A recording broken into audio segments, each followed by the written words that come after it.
à toutes et à tous. Nous recevons à cet instant Monsieur Louis Duthier de la Motte, qui est le secrétaire général de la CNIL, organisme qui nous est cher. Nous avons en fait, Monsieur le secrétaire général, deux sujets à aborder avec vous. Le premier, c'est évidemment le rapport annuel de la CNIL et sa présentation traditionnelle devant la Commission, puisque nous le faisons chaque année, mais ce n'est pas une habitude, c'est un intérêt. Dans ces conditions-là, j'ai plaisir à vous écouter sur le rapport et le bilan que vous allez nous présenter sur l'activité de l'année 2022. Et puis, un sujet législatif, puisque nos collègues Marc-Philippe Daubresse et Arnaud de Bellnay ont déposé un texte sur la reconnaissance biométrique dans l'espace public, qui était en réalité à l'origine, qui tient son origine plutôt à un rapport d'une mission de la Commission des lois auquel les deux collègues, avec M. Jérôme Durin, que ces trois collègues ont rédigé, et dont est issue cette proposition de cette PPL. Et le rapporteur de ce texte est le ministre questeur Philippe Bas, que la Commission des lois a désigné il y a quelques semaines maintenant. J'essaie de m'adapter à chaque réunion pour ne pas ennuyer les gens. Donc, je ferai tout pour que vous soyez parfaitement à l'aise, monsieur. Et donc, nous plaisantons, mais c'est sincère ce que nous faisons vraiment, je vous assure. Ils me font dire des bêtises, donc c'est compliqué. Et à partir de là, votre point de vue, en tous les cas, votre avis sur ce texte ne fait plus que nous intéresser. Et donc, c'est la raison pour laquelle notre collègue est là, bien évidemment, cet après-midi, et nous sommes là. Voilà ce que je voulais vous dire, sans être plus long, naturellement, et vous laisser immédiatement la parole. Et nous abordons peut-être le rapport d'activité en premier, ou le texte, qu'on n'a rien convenu de particulier. Les deux en même temps. Oui, je vous propose de présenter les deux en même temps. Deux points. Merci beaucoup, Monsieur le Président, d'avoir convié la CNIL à cette audition. Deux points peut-être liminaires pour commencer. D'abord, pour excuser Marie-Laure Denis, la présidente de la CNIL, qui présentait ce matin le rapport d'activité à une conférence de presse, était cet après-midi au colloque organisé par la CNIL sur les 45 ans de la CNIL et demain à Bruxelles. Donc, malgré beaucoup d'échanges avec vos services, nous ne sommes pas réussis à trouver, puisque vous examinez le texte la semaine prochaine, une autre date d'audition. Elle m'a chargé vraiment de vous redire à quel point elle en était désolée. Et deuxième point liminaire, pour vous dire que nous aborderons avec Madame Karine Kiefer, directrice de la protection des droits et des sanctions, vraiment brièvement le rapport annuel, en raison de la forte actualité, de l'importance de cette PPL, pour pouvoir concentrer ce propos liminaire sur ce deuxième point. Ensuite, mais évidemment, on répondra à toutes vos questions pour préciser éventuellement. Et je suis accompagné aussi par Monsieur Bertrand Payès, qui est le directeur des technologies et de l'innovation, et Chirine Berichi, qui est la conseillère parlementaire de la présidente. Pour commencer sans plus attendre sur le rapport annuel, donc, trois points très brièvement pour vous présenter l'activité d'accompagnement de la CNIL, son activité de contrôle et de sanctions, et peut-être mentionner quelques dossiers saillants, mais on pourrait évidemment en mentionner beaucoup d'autres. Sur l'accompagnement, c'est une activité dont je tiens à souligner qu'elle est toujours plus soutenue. Le RGPD, en supprimant le système des 100 000 déclarations et autorisations par an et en le remplaçant par un système où les entreprises sont responsables et en cours de lourdes sanctions si elles ne respectent pas ces règles de protection des données, crée un appel légitime à de la sécurité juridique pour tous ces organismes. Et donc, cette année encore, la CNIL a concentré ses efforts là-dessus. Il y a une quinzaine d'actes de droit souple, guides, recommandations, référentiels, etc., nouveaux qui ont été adoptés et qui s'ajoutent à l'activité plus traditionnelle des avis sur les projets de décrets, communication, audition, etc. Par ailleurs, il il y a eu 1500 demandes de conseil d'entreprises auxquelles il a été répondu. Donc on nous dit comment s'applique le RGPD à tel ou tel type de situation. C'est un chiffre qui se maintient à un niveau à peu près constant chaque année. On arrive à peu près à toutes les traités. Et nous avons reconduit des méthodes d'accompagnement innovantes sous forme de bac à sable non réglementaire, mais d'un accompagnement individualisé pendant 6 mois sur un projet en faisant des appels à projets thématiques. Donc c'était la deuxième fois qu'on le faisait. Ça a été fait sur les EdTech, les technologies innovantes en matière d'éducation en 2022 et ça va être reconduit en 2023. Et comme ça a beaucoup de succès, ça va être renforcé par un nouveau programme qu'on vient de lancer d'accompagnement renforcé qui lui sera non thématique. Voilà, donc le point principal, c'est, je dirais, un enrichissement de la palette des méthodes d'accompagnement pour pouvoir permettre d'avoir des entreprises innovantes qui puissent lancer des produits en ayant une assurance que c'est conforme au RGPD. Je passe la parole à Karine Kiefer pour vous présenter brièvement la partie contrôle et sanctions. Merci Louis, merci Monsieur le Président. Donc rapidement vous dire, notre action se divise en 3 grands ensembles, le traitement des demandes des usagers, les contrôles des acteurs et les mesures correctrices. Dans les mesures correctrices, on a tout un panel de décisions, mise en demeure, rappel aux obligations légales, sanctions, amendes, injonctions, etc.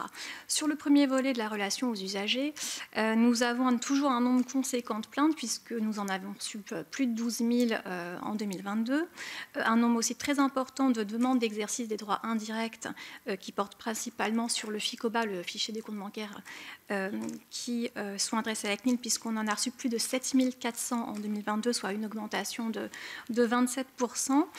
Et pour la première fois depuis l'entrée en application du RGPD, nous avons réussi à traiter plus de plaintes que nous en avions reçues, donc à clôturer plus de plaintes que de plaintes reçues. Donc c'était une première depuis 2018. Nous avons essayé d'améliorer autant que possible notre relation aux usagers, notamment par le biais de la création d'un portail usager pour que les plaignants puissent avoir un compte en ligne et nous solliciter, échanger avec eux. Nous avons aussi ouvert un téléservice dédié aux demandes d'exercice des droits indirects qui fonctionne depuis plusieurs mois.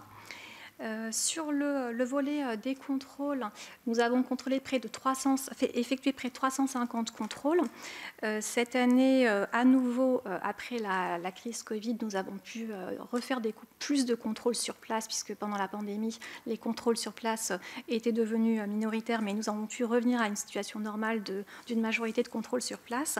Et notamment, près de la moitié des contrôles ont pour origine des plaintes. Donc c'est vraiment quelque chose qui nous tient beaucoup à cœur de faire nos investigations sur les préoccupations des citoyens, les préoccupations du quotidien. Donc c'est voilà, un axe que l'on se fixe sur notre politique de contrôle. S'agissant de l'activité plus répressive, la présidente de la CNIL a adopté 147 mises en demeure en 2022 sur des problématiques diverses et variées, mais on trouve quand même presque une constante, mais énormément de manquements à la sécurité des données qui sont présents dans à peu près la moitié des mises en demeure que la présidente a adoptées. La commission à la formation restreinte et son président ont pris 21 décisions de sanctions, dont 13 sanctions publiques.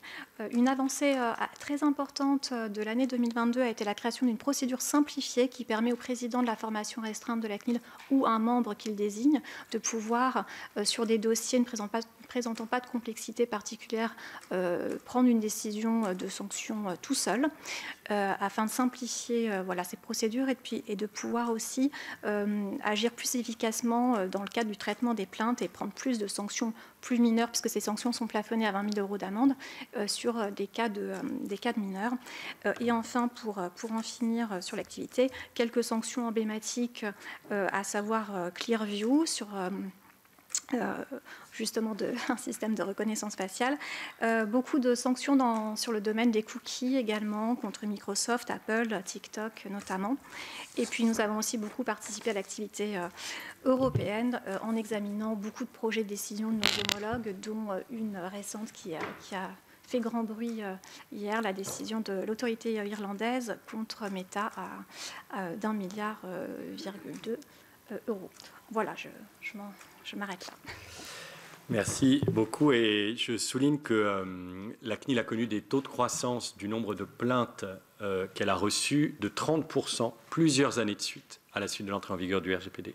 Et que donc, voilà, le fait signalé qui consiste à équilibrer, à avoir un taux de couverture positif, à traiter plus de plaintes qui n'en rendent, c'est un défi quotidien pour les services, pour Karen Kiefer et pour tous les services de sa direction. On était particulièrement heureux d'être arrivé à passer ce choc très fort. Voilà, si vous le voulez, pendant les questions, on abordera quelques, si vous le souhaitez, dossiers sur la protection de l'enfance, les caméras augmentées ou l'intelligence artificielle, mais je passe donc pour ne plus attendre à l'examen de la PPL biométrie dans l'espace public.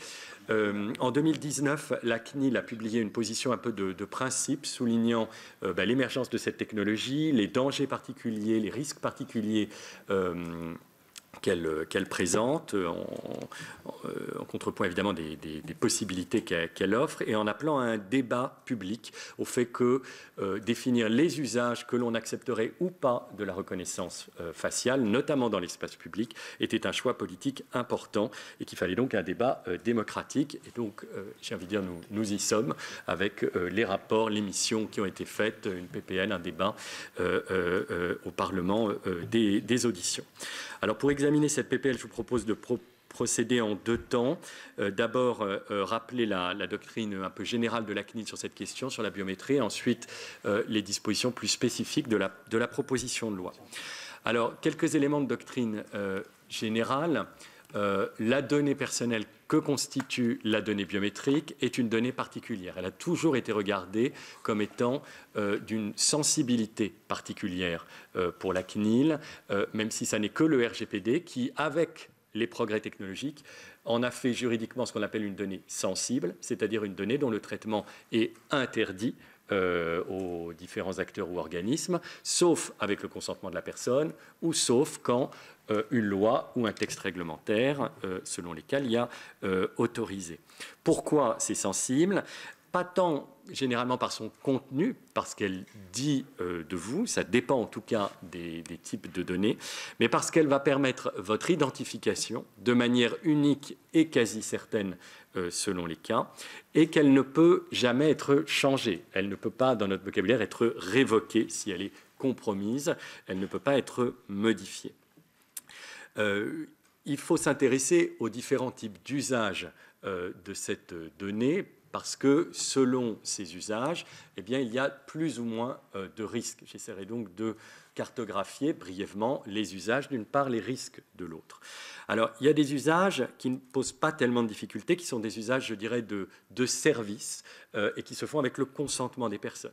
Vous avez des usages sur les téléphones portables qu'on connaît tous maintenant pour l'authentification du téléphone. Et puis, vous avez un certain nombre de personnes qui viennent nous voir, qui viennent voir la CNIL en disant « Je voudrais développer un service avec de la biométrie, avec le consentement de la personne. Est-ce que je peux le faire? Comment le faire? Etc. » Et le principal message de la CNIL à ce moment-là, c'est de regarder techniquement comment c'est sécurisé. Est-ce qu'on demande le consentement de la personne?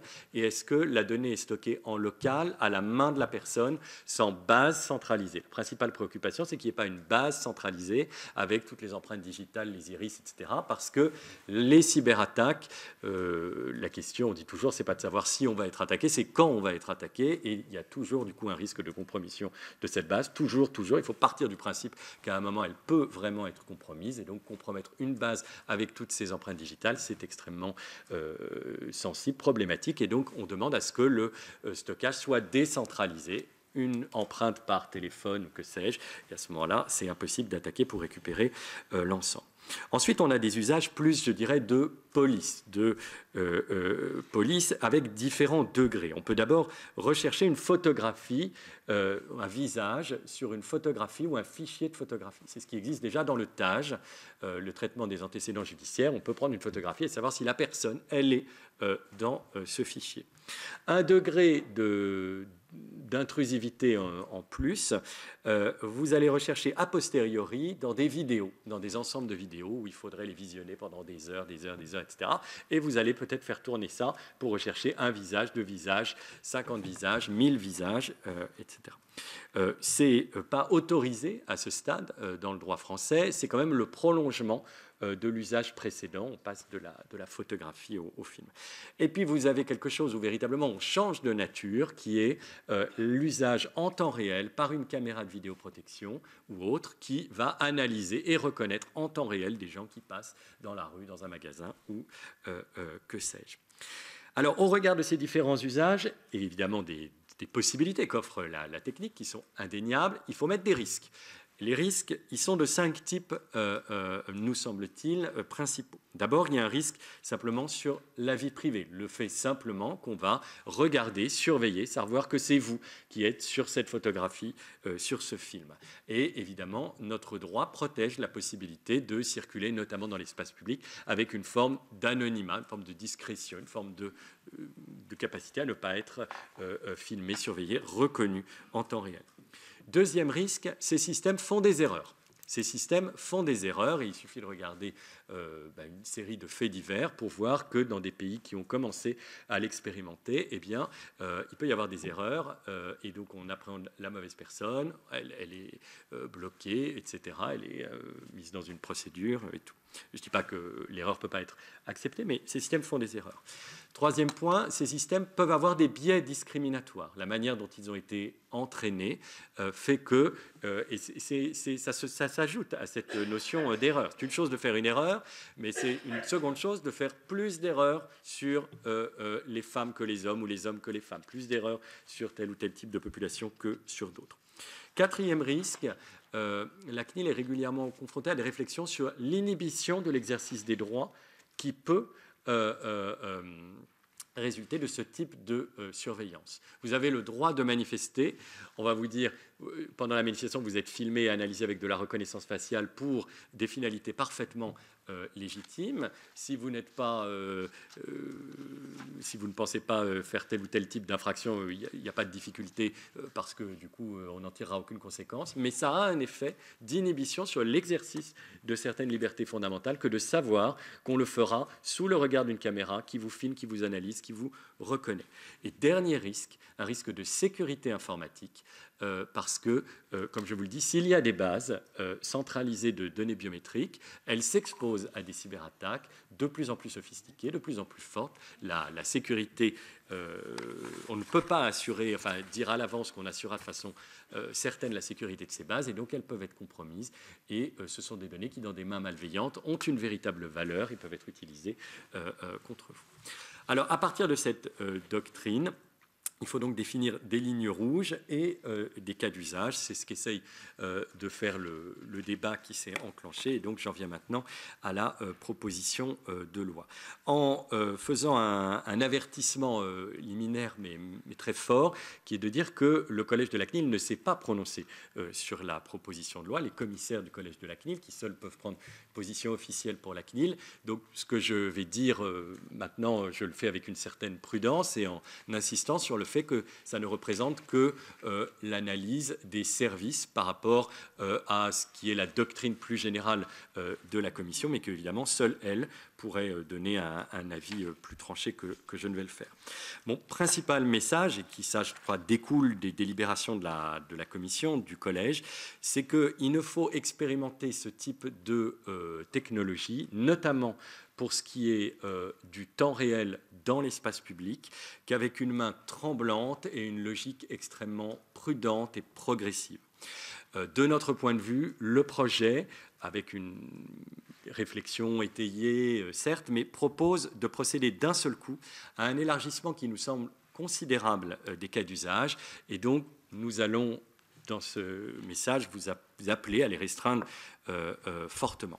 Alors, je les prends les uns après les autres. Il me semble qu'on peut les regrouper en 3 cas: l'authentification, l'identification a posteriori et l'identification en temps réel. L'authentification est le cas d'usage qui pose le moins de difficultés.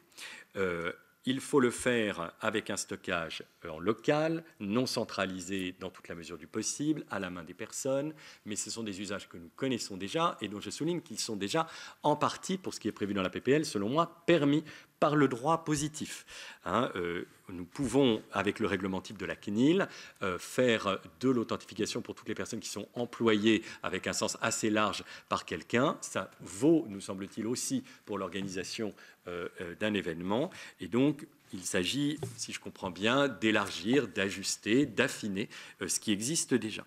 Je souligne que ces systèmes d'authentification biométrique sont eux-mêmes faillibles. Toutes les personnes qui sécurisent ce type d'événement refusent généralement que la sécurité se fasse uniquement avec de la biométrie. Il faut ajouter du contrôle humain, d'autres dispositifs plus classiques.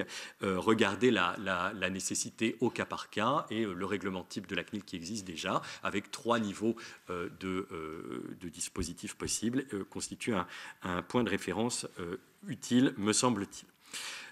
J'en viens au deuxième cas d'usage qui, lui, est véritablement nouveau, qui est l'identification a posteriori, avec 2 cas, soit les enquêtes judiciaires, soit par les services de renseignement pour des enquêtes sur des atteintes aux intérêts fondamentaux de la nation. Alors, la relecture a posteriori de documents qu'on prend dans une enquête qui a été déclenchée et où je vais chercher les visages des personnes est d'une nature différente et moins attentatoire que l'identification en temps réel dans la rue des personnes qui passent devant la caméra. Il y a eu un événement, je vais prendre des vidéos et je vais regarder si je trouve certaines personnes.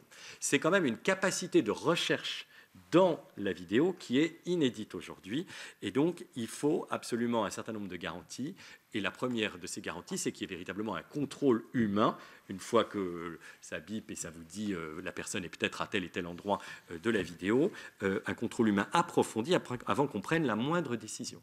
Il faut se poser et démontrer la question de la nécessité et de la proportionnalité. Est-ce qu'on a besoin de ce type de modalité d'enquête aujourd'hui? Et si la réponse est oui, il faut en déterminer les garanties à mettre en regard.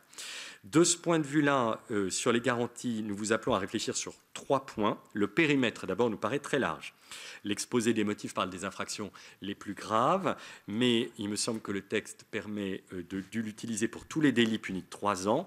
Donc, tous les vols, par exemple, si je comprends bien, tous les vols sans aucune circonstance aggravante peuvent faire l'objet de ce type de modalité d'enquête.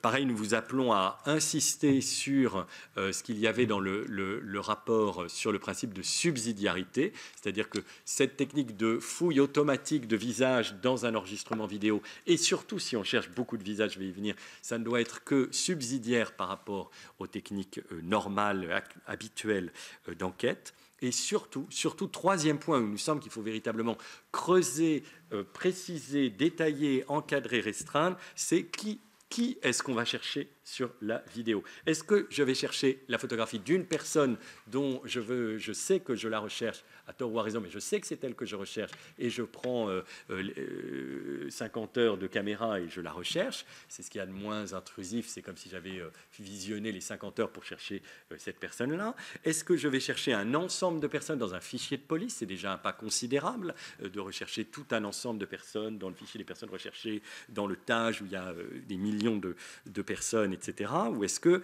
je vais essayer d'identifier toutes les personnes qui étaient là sur la scène pour avoir leur nom uniquement pour retrouver le nom des témoins, ce qui pour le coup est vraiment beaucoup plus intrusif et ne pourrait être réservé qu'à des cas, nous semble-t-il, d'une extrême gravité. Donc là-dessus, il nous semble qu'il faut beaucoup plus grader et dire. Alors pour le renseignement, il y a déjà un encadrement, mais qui peut être précisé. On parle d'une personne identifiée pour une menace.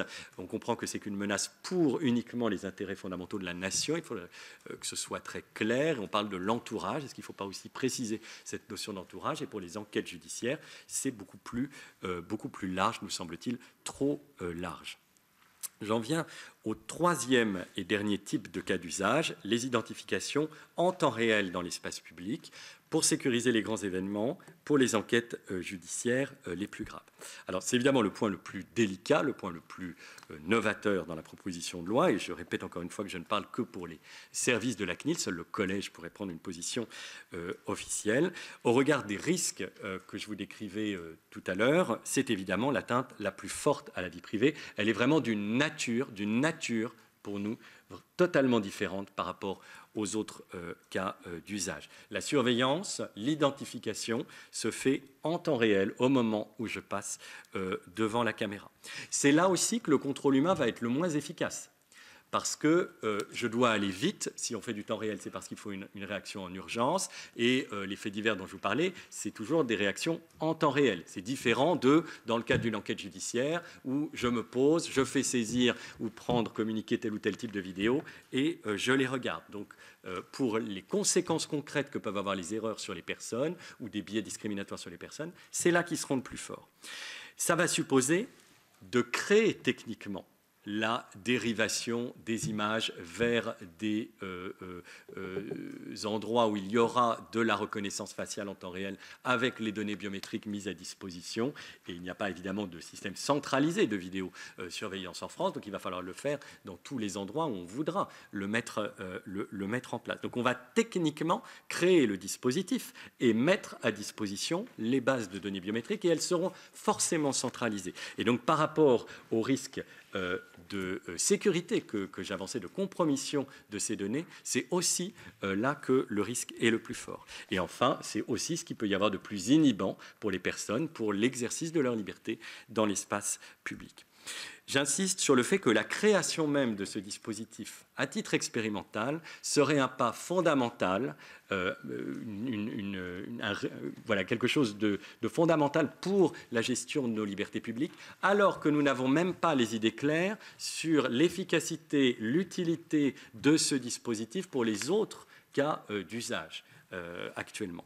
Et j'insiste sur le fait qu'il n'y a pas que la reconnaissance faciale dans l'exploitation en temps réel des vidéos, il y a aussi l'intelligence artificielle sur les vidéos en temps réel. Et là, il y a une longue réflexion qui s'est conduite depuis à peu près 2 ans sur ce qu'on appelle les caméras augmentées ou les caméras intelligentes, et un débat parlementaire très riche pour savoir dans quel cadre les utiliser. Et le Parlement vient donc de décider de tester cette technologie dans un cadre dont la CNIL a elle-même souligné, je tiens à le dire, qu'il était précis, encadré et permettait une expérimentation de ce type de technologie pour voir si elles apportaient quelque chose à la sécurisation des grands événements. Et dans l'équilibre qui a été défini, ainsi que le Conseil constitutionnel vient de le souligner, il y avait l'idée qu'on ne ferait pas de reconnaissance faciale. On ne sait pas encore si les caméras augmentées aident véritablement à la sécurisation des grands événements, donc sans reconnaissance faciale, pour reconnaître des faits d'agression, de vol, d'attentats, etc.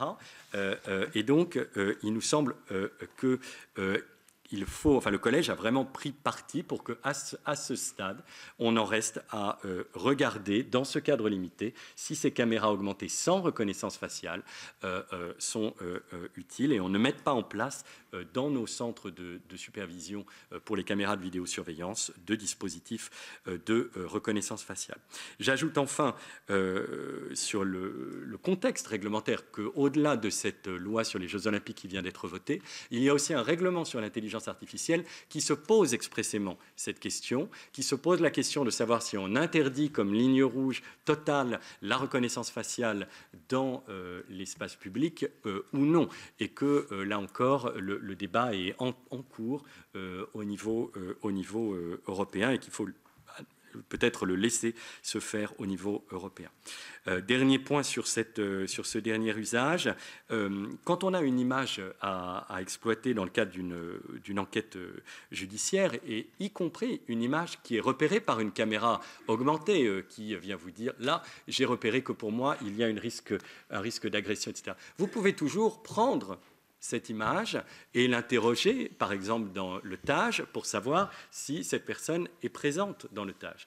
Donc ce que je veux dire, c'est qu'une partie de ce que la PPL veut autoriser de faire de façon automatique et en temps réel, et en mettant des bases centralisées de données biométriques dans les centres de supervision, etc., ça peut aussi être fait sans courir ces risques de façon manuelle, plus manuelle. Alors ça, vous allez me dire, ça prend plus de temps de récupérer l'image, de faire l'interrogation, etc. Mais ce temps-là, c'est le prix à payer d'une certaine manière pour ne pas équiper, pour l'instant en tout cas, notre espace public de ce système, ce qui, encore une fois, serait un changement considérable dans la manière dont se vivent les libertés publiques en France. Voilà, donc en conclusion, et encore une fois en insistant sur le fait que c'est une position des services de la CNIL, il vous appelle à restreindre le champ de cette expérimentation pour effectivement expérimenter et progresser dans la connaissance de l'utilité de ces technologies en expérimentant par exemple avec un encadrement renforcé l'analyse a posteriori d'images dans un cadre notamment judiciaire, et en rester sur ce point pour le temps réel à l'équilibre qui vient d'être défini par la loi sur les Jeux Olympiques. Merci, monsieur, de ces précisions. Pardon. Alors, on va donner la parole en premier à notre rapporteur, monsieur Bas. Monsieur le secrétaire général, je vous remercie de votre exposé très clair. Et je voudrais directement aborder le sujet qui fâche, c'est-à-dire le dernier que vous avez abordé. Nous sommes tout de même conduits à essayer de rechercher un bon équilibre entre les impératifs de sécurité et la protection des libertés fondamentales et du droit au respect de la vie privée. Et de manière presque intuitive, je dirais que tout de même, alors que de grands événements se préparent, il pourrait être a posteriori, cette fois, regrettable si une menace se réalisait de ne pas avoir mis en œuvre tous les moyens de la prévenir. Je comprends très bien les arguments que vous utilisez. Je voudrais être certain d'avoir bien compris l'un ou plusieurs d'entre eux. D'abord, est-ce que vous craignez que l'installation de caméras dédiées à l'exploitation de leurs données par l'intelligence artificielle dans des lieux déterminés et temporairement ne soit maintenue en place après la fin de l'expérimentation si celle-ci n'était pas reconduite? J'ai cru comprendre que vous aviez cette crainte d'une pérennisation qui s'imposerait d'elle-même. Enfin, si la loi décide que ce ne sont pas les caméras de vidéoprotection, mais un dispositif particulier et temporaire, il me semble qu'elle sera respectée. Je voudrais mieux comprendre, parce que vous avez abordé ce sujet, la position dont j'ai bien compris que c'était celle des services de la CNIL sur ce point. Et puis, il est vrai que le texte de la proposition de loi, il s'agit de son article 5, semble mêler des procédures qui relèvent principalement de la police administrative, avec d'autres qui s'apparentent davantage à celles qu'on utilise dans les enquêtes de police judiciaire. Est-ce qu'on ne pourrait pas imaginer de clarifier tout ceci en respectant la cohérence d'une action qui est une action en réalité de renseignement, c'est-à-dire de police administrative, et en essayant d'apporter à cette action les garanties maximales dont nous puissions disposer, et peut-être d'ailleurs celle-ci se trouve-t-elle dans le système d'autorisation de l'usage des techniques de renseignement elles-mêmes par la loi de 2015 sur le renseignement. Si on avait affaire à une demande d'autorisation par la Direction générale de la sécurité intérieure dans des lieux clairement déterminés à l'occasion de grands événements qui comporteraient comme caractéristique non seulement, entre guillemets, leur grandeur, mais aussi le fait qu'on a des raisons de penser que des menaces graves d'attentats terroristes ou criminels pèseraient sur le déroulement de ces événements, qu'on ait identifié très précisément les personnes à surveiller, et celles-là seulement, et que l'autorisation donnée à ce moment-là par le Premier ministre, après avis de la Commission nationale du contrôle des techniques de renseignement, puisse éventuellement être déférée au Conseil d'État en en cas de doute, soit de membres de la CNCTR, soit de personnes qui se sentiraient concernées par cette décision. Est-ce que, dans la mise en œuvre d'une technologie dont vous redoutez le principe même, de telles modalités seraient de nature à atténuer vos craintes? Merci beaucoup. Monsieur le Président, j'ai juste une question subsidiaire, mais qui a beaucoup d'importance pour la CNIL. Dans le rapport des députés Philippe Gosselin et Philippe Latombe, il y a une recommandation qui nous paraît intéressante. Je voudrais savoir ce que vous en pensez. C'est celle d'élargir la composition du collège de la CNIL au président de l'ARCEP et de l'ARCOM pour, en matière de système d'intelligence artificielle, renforcer l'expertise du collège. Notre collègue Jérôme Durin a demandé la parole. Merci, Monsieur le Président. Monsieur le Secrétaire général, merci pour votre propos liminaire et l'analyse que vous avez faite du travail parlementaire qui s'ouvre ici. J'étais un des rédacteurs avec mes deux collègues Daubresse et de Belley du rapport. J'ai choisi avec mon groupe de ne pas m'associer à cette démarche, un peu pour les raisons que vous avez évoquées, dans une prévention globale sur une démarche qui embrasse un peu large au champ législatif. On était sur un rapport, on est sur une proposition de loi, on n'est plus exactement dans le même exercice. J'ai entendu vos propos et la prudence à laquelle vous nous appelez. J'ai quelques questions à vous poser. Est-ce que, s'agissant d'un débat dont vous avez souligné le saut technologique auquel il appelle, est-ce que vous avez des comparaisons avec des pays étrangers, chez des instances de régulation ou des autorités comme la vôtre, qui permettraient de nous éclairer sur la façon dont le débat s'est conduit dans ces pays?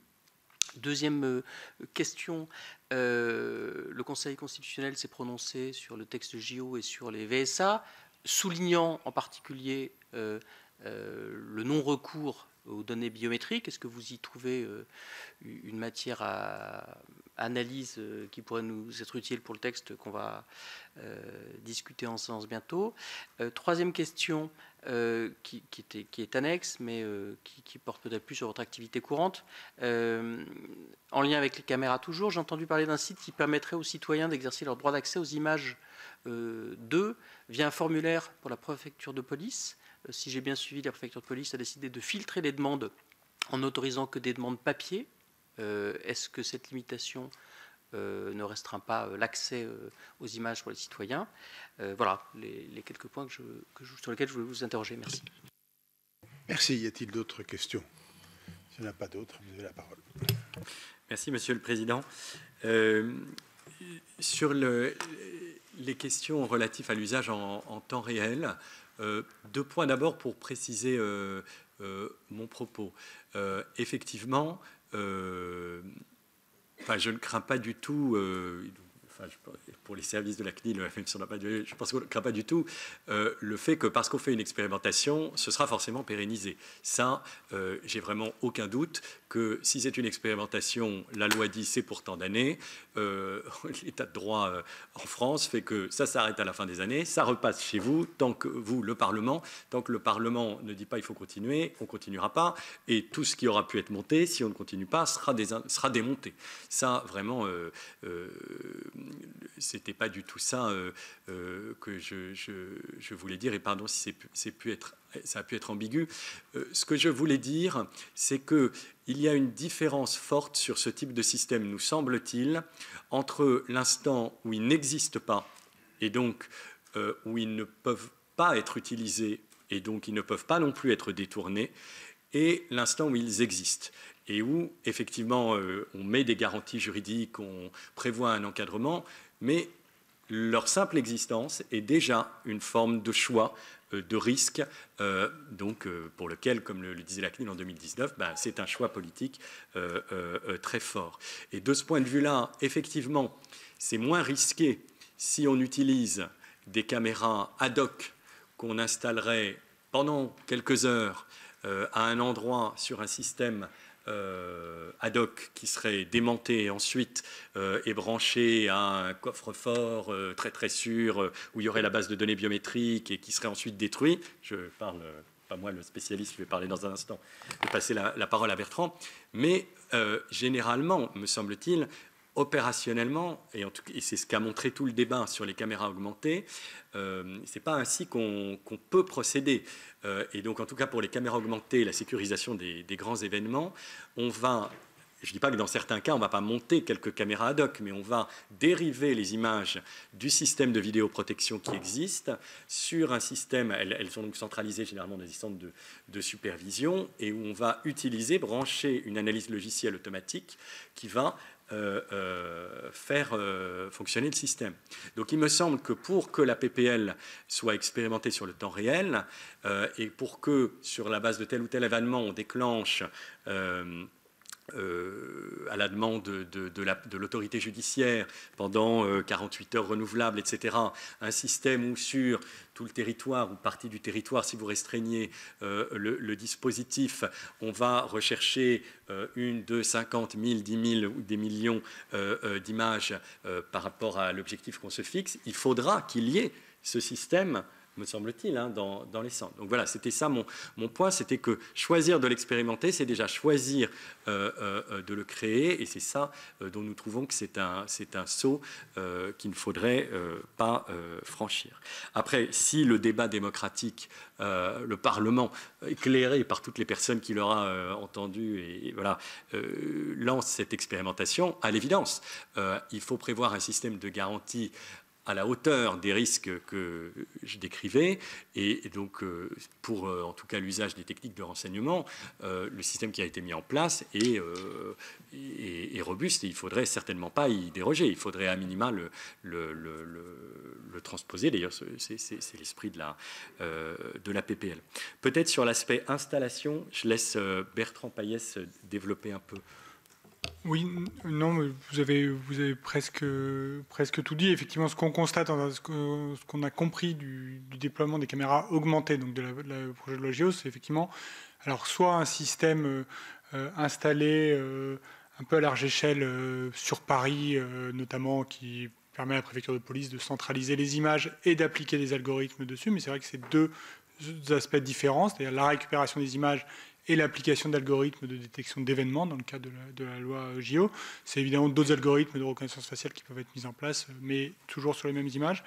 Et puis dans d'autres cas d'usage qui nous avaient été cités, comme par exemple des marchés de Noël, évidemment, ça peut être dans des endroits où il n'y a pas forcément de caméras installées. Donc dans ces cas-là, on installe les caméras, on va installer les fournisseurs de solutions d'analyse, qui sont d'ailleurs souvent, enfin ça peut être couplé aux caméras, mais c'est souvent quand même des gens différents, les gens qui fournissent les caméras, les gens qui fournissent les systèmes d'analyse automatisée.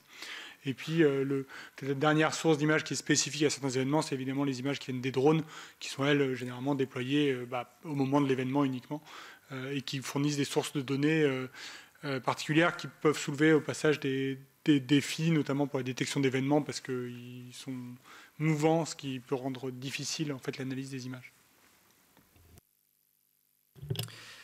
Je reviens peut-être à la question du coup sur la composition, mais on peut y revenir du collège de la CNIL. Alors là encore, pardon de répéter ça évidemment à chaque fois, mais je ne peux pas vous donner la position du collège. Donc je commence par dire que je vais quand même répondre à la question, mais que ce que je dis, peut-être que le collège me démentirait entièrement. Il me semble que objectivement, l'interrégulation est de plus en plus nécessaire. Les sujets sont de plus en plus imbriqués, le numérique est de plus en plus régulé. Il n'y a qu'à regarder le nombre de textes européens qui sont adoptés ou en cours d'adoption sur le numérique et de lois qui portent sur ce domaine. Et donc, il faut absolument, et c'est ce qu'on fait, que la CNIL parle sans cesse à l'ARCOM, l'ARCOM à la CNIL à l'ARCEP, l'ARCEP à la CNIL. Donc, de ce point de vue-là, le besoin, il est réel. Par ailleurs, il y a déjà une expérience d'hybridation de ce type qui est que le président de la CADA ou son représentant siège au collège de la CNIL, le président, en l'espèce la présidente de la CNIL ou son représentant siège au collège de la CADA. C'est remarquable. de mon point de vue. Ça permet une fluidité, là où l'articulation de ces deux lois, avec une qui protège les données personnelles, y compris dans les documents administratifs, et l'autre qui dit que ces documents administratifs doivent pouvoir être communiqués aux citoyens dans la plus large mesure possible, est quand même quelque chose qui a mis du temps à se stabiliser. Ce dialogue permanent avec ces membres qui assistent au collège l'un de l'autre, de mon point de vue modeste, est un système qui fonctionne tout à fait. Après, un point d'attention sur la proposition que vous évoquez, qui est que le collège de la CNIL est déjà un collège très large de 18 commissaires, beaucoup plus large, me semble-t-il, que les collèges des autres AI, qui sont plus sur des modèles de 6, 7, 9 membres. Tous les membres sont indispensables et admirables, mais voilà, 18 plus 2, ça fait 20, c'est encore plus. J'en viens à la question sur la comparaison avec les autres pays. Alors, je suis un peu sec, je vais essayer de répondre.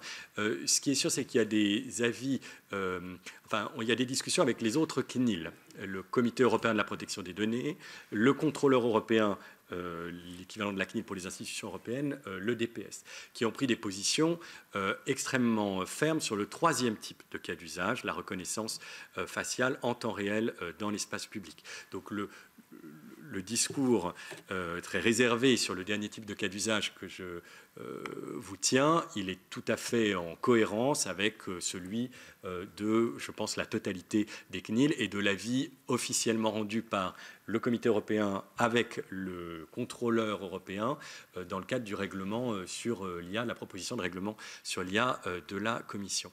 Après, moi, je ne sais pas dire exactement ce que les autres pays font en pratique. Je ne sais pas si Bertrand ou Karine ont des éléments. Je crois qu'il y a relativement peu de choses, parce que pour les caméras augmentées, on n'était pas les premiers à voter une loi de ce type, les caméras augmentées, donc sans reconnaissance faciale, mais quand même, on était dans les premiers, dans mon souvenir de l'étude de droit comparé. Non, pour ma part, je sais juste qu'aux États-Unis, les systèmes de reconnaissance faciale sont utilisés également à des fins commerciales, puisque je crois que dans l'État de New York, il y a une obligation d'information quand c'est utilisé par des magasins, par exemple. Donc, mais je ne sais pas, pour répondre à la question de comment le débat s'est noué, je ne sais pas du tout comment le débat s'est noué aux États-Unis.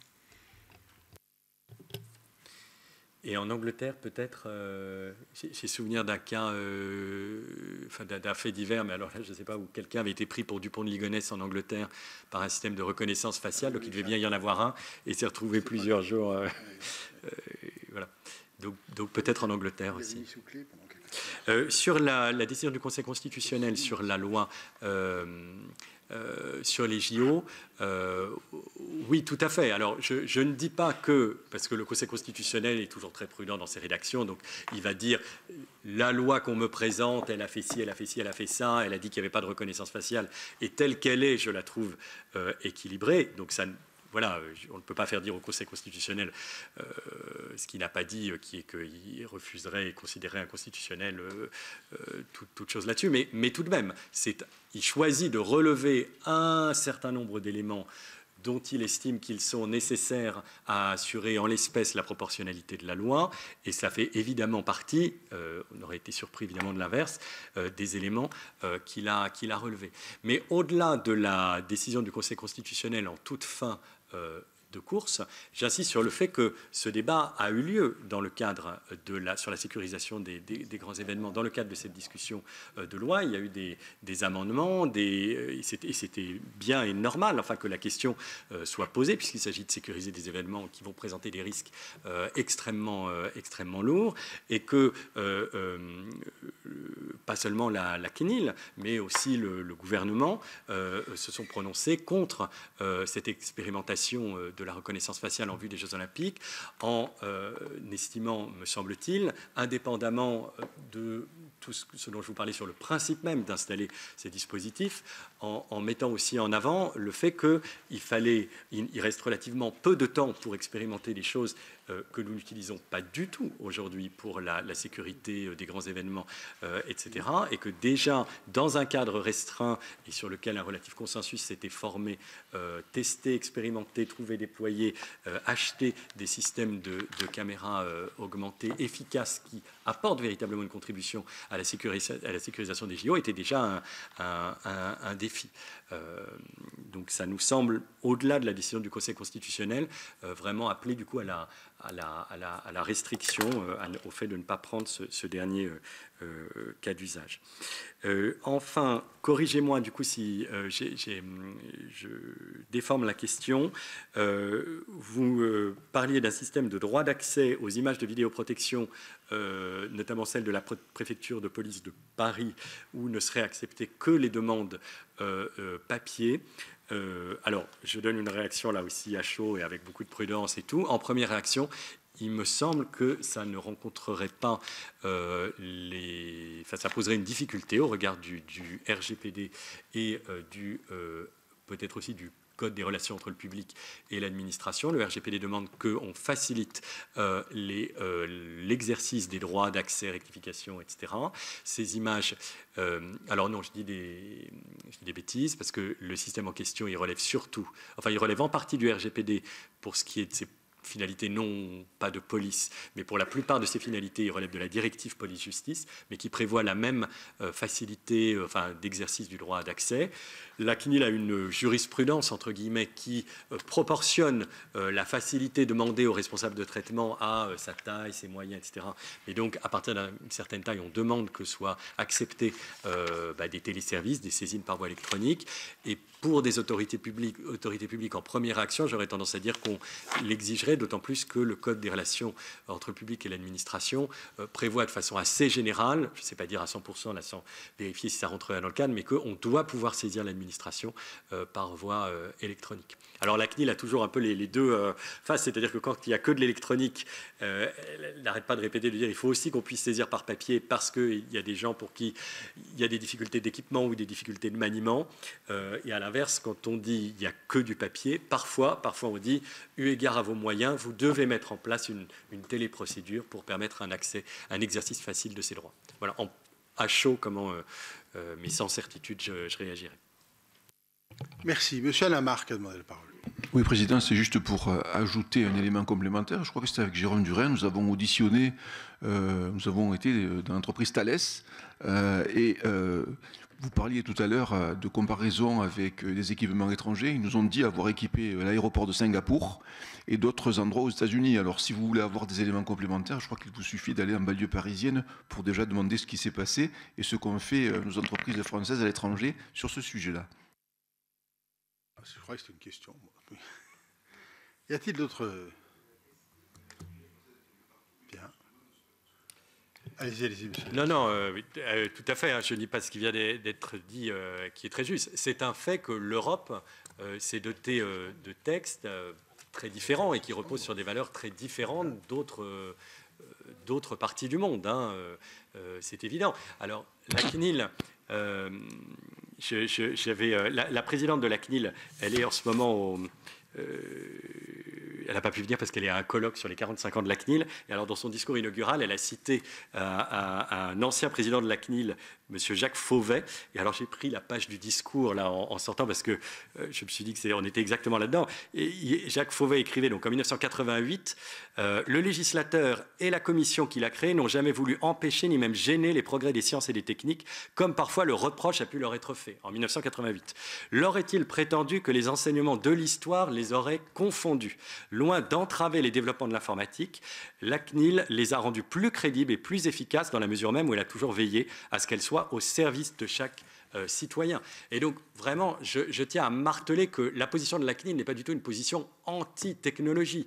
Et d'ailleurs, sur les caméras augmentées, elle a discuté avec le gouvernement de façon extrêmement fructueuse, fait des propositions au gouvernement pour définir un cadre pour utiliser ces caméras augmentées pour la sécurisation des Jeux Olympiques. Le gouvernement a repris toutes ces propositions, le Parlement a amélioré le projet, le Conseil constitutionnel l'a validé. Et on n'a pas manqué d'être critiqué par une partie de la société civile, consistant à dire que déjà ce pas-là allait beaucoup trop loin été inacceptable, etc.